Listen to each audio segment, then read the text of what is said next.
It was cold and raining, but I had no choice but to stand out on the street, trying to get some money for food. I held out my hand to a family as they walked by. "Please, sir, spare me $1." The man didn't even look at me. It was as though I didn't even exist. His wife looked in the other direction to avoid eye contact with me, but their son definitely saw me. I know that because he kicked me hard on the shin as he walked past. "Hey, that hurt!" But he just laughed and carried on walking. I don't know who they think they are. Just because I'm begging doesn't give them the right to treat me like an animal. I slumped down onto the floor and huddled against the wall to try and get some warmth. That's when I noticed another family walking towards me. You could see by the clothes they were wearing and the handbag the lady was carrying that they were super wealthy. Ugh, I would kill to be in their shoes. But before I go on, you won't forget to like and subscribe, will you? Oh, and hit that notification bell too. Life just wasn't fair. How come they got to have everything whilst I had nothing? I hated rich people. Most of them had never done a day's work in their lives. Yet, they got to live a life of luxury. Why can't I get some good luck for a change? I sat there for hours wallowing in self-pity. But then something inside me changed. I began to feel more determined. Come on, Selena. Sitting here feeling sorry for yourself isn't going to get you anywhere. You need to get up and do something about your situation. It was like a light bulb had gone off in my head. I knew that I couldn't live my life just begging on the streets anymore. I decided I would go out and try to find a job. I started asking in every shop that I went past if they had any vacancies, but each one took one look at my appearance and gave a resounding no. I had almost given up hope when I walked into the last shop at the end of the street. It was a small grocery store run by an old man with a kind face. "Excuse me, sir. I'm looking for some work. Do you have any vacancies?" The man looked me up and down. Are you a hard worker? Yes, sir. Definitely, sir. And are you honest? Of course, sir. Okay, you can start on Monday at 9 a.m. Oh, thank you, sir. Thank you so much. And you can stop calling me sir. My name is Bill. Thank you, Bill. The man smiled at me, his eyes lighting up. I walked out of the shop and onto the street. Yes! I couldn't believe that I had actually managed to find a job. I started work on Monday morning, and even though I enjoyed the job, the money was barely enough to live on. I really need to find a way to get more money. There's got to be an easier way than working all hours for a pittance. I didn't have any skills, so there was no way I could get a well-paid job. Guess there's nothing else for it. I'll have to become a gold digger. I began to hatch out a plan to become the best gold digger in town. It took me a while, but eventually I knew exactly what I must do. How to snag a rich guy 101. This is my step-by-step guide. First, I went to clubs. Only the ones frequented by the wealthy and famous, of course. Once inside the club, I would look for the richest guy in there. They were never difficult to spot because they were usually the loudest and the ones showing off the most. The thing that gave them away was always the watch that they were wearing. If it was anything less than a Rolex, then I didn't give them the time of day. As soon as I spotted my prey, I set out to seduce them. It was a joke how easy it was. All I had to do was flatter them, tell them how handsome they were, and they would fall for me. Once I had them hooked, the next thing to do was to convince them to buy me stuff.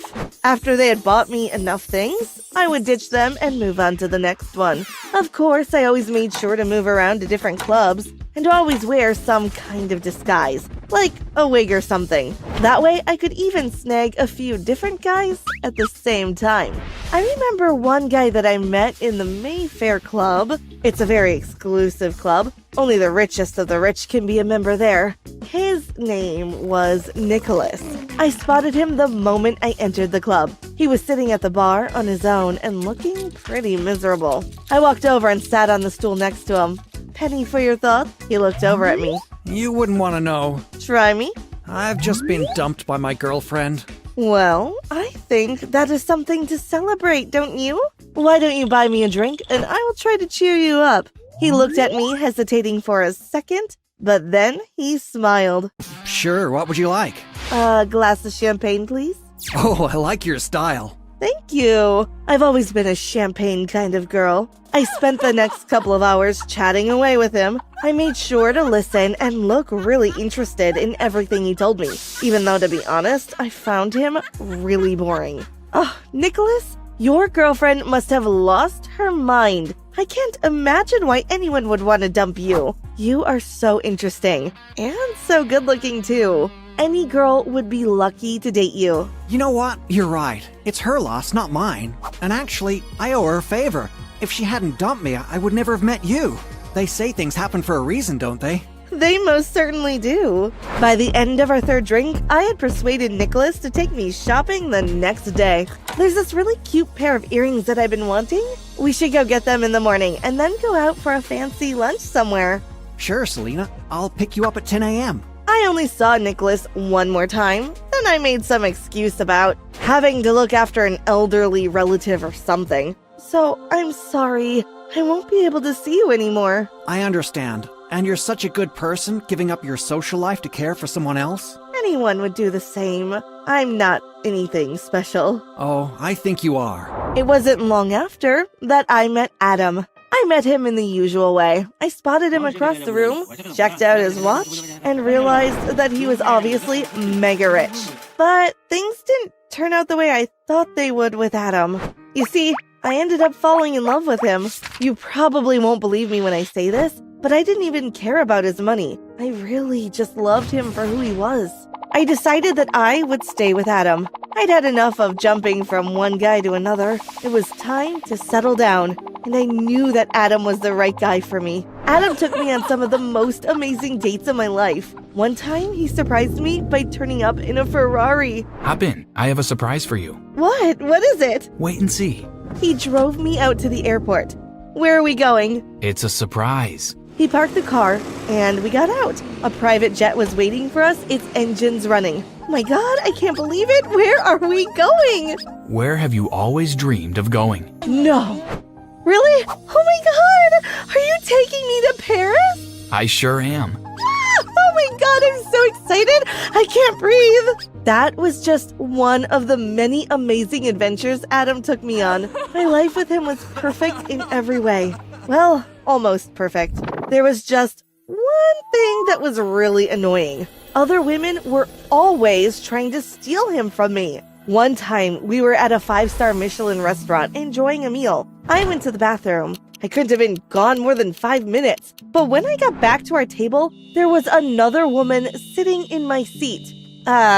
Excuse me, that's my seat. The woman looked up at me and gave me an evil stare. You should be careful leaving your man all alone. You don't know what might happen. Selena, this is Nancy. She's an old friend. Well, a bit more than friends, hey, Adam? Nancy, this is my girlfriend, Selena. I noticed that her face fell when Adam introduced me as his girlfriend. She made her excuses and left. Wow, she's a bit rude. Just ignore her. She's harmless. But it was a bit difficult to ignore Nancy. She seemed to turn up everywhere we went. I really think that she's actually stalking you, Adam. You know, I think you might be right. I thought it was all just a bit of fun on her part, but she really seemed to have some kind of fixation on me. I think we should just call the police. Ask them to give her a warning to stay away from you. You're right. I will call them first thing in the morning. I don't know what the police said to Nancy, but we didn't have any more issues with her. So, whatever it was, it worked. I thought that after that, everything would be fine. But then, Adam hit me with a big one. I want to introduce you to my parents. Oh, really? Don't you think it's a bit soon? Maybe we should wait a bit longer. Don't be silly. Why should we wait? But what if they don't like me? Of course they will like you. Why wouldn't they? But it didn't matter how much Adam tried to reassure me. I couldn't help feeling really nervous at the thought of meeting his parents. I knew that Adam was really close with his mom and dad. He would value their opinion of me. From the moment I met his dad, we hit it off straight away. He was so kind and funny. I couldn't help but feel relaxed. But his mom was a different story. I could tell immediately that she didn't like me. So where do you work, Selena? I work in a shop in the high street. Oh, right. I would have expected Adam to date a doctor or a lawyer or something, not a shop girl. Mom, don't be like that. Well, I'm just looking out for you, Adam. Are you sure she isn't just going out with you for your money? No, honestly, I'm not. I loved Adam for who he is. It's not about what he has or what he can buy me. I never felt this way about anyone before. Adam looked at me in shock. Did you just say that you love me? I began to blush. I couldn't believe that the first time I said that I loved him was in front of his mom and dad. Yeah? I love you too. Really? Yes, of course. I fell in love with you the moment I met you. Oh, Adam, I'm so happy right now. You will not believe what Adam did next. He stood up, put his hand in his pocket, and took out a box. Then he got down on one knee. I've been waiting for the perfect moment, and this is it. Selena, will you marry me? Oh, I gasped out loud. Yes, I'll marry you. Adam jumped up and pulled me into his arms. He was grinning from cheek to cheek. I'm going to make you the happiest girl in the world.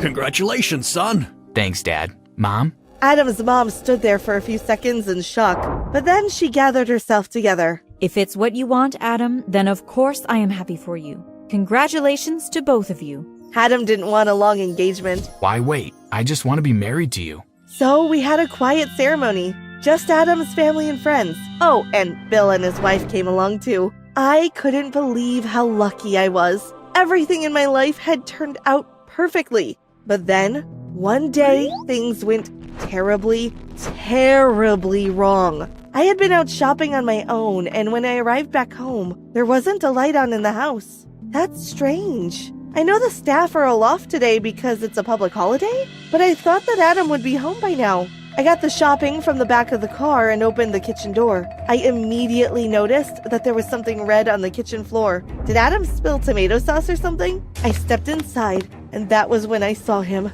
Adam was lying face down on the kitchen floor with a knife sticking out of his back. Ah! So, who do you think it was that murdered Adam? Please leave your predictions down below and stay tuned for the next episode of this crazy story.